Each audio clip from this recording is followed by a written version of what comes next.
Okay, so yun mga basic, meron naman tayo dito ano lang, basic sharing lang sa inyo. Ito madali lang to, papalit lang tayo ng mga yan, yung cross joint bearing yan sa dalawa, bali tatlo lang yan. Yan, papalitan na natin.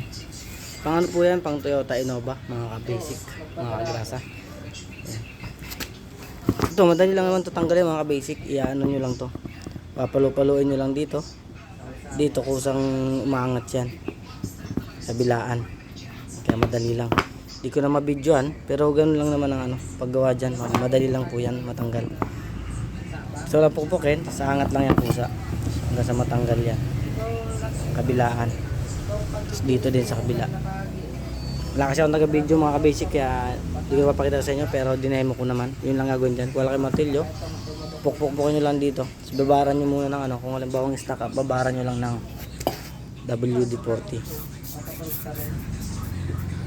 Sa ano din to, din to sa Innovang nalunod sa ano, sa bagyong Christine, yung pinaandar ko nakaraan. Nalunod yun eh.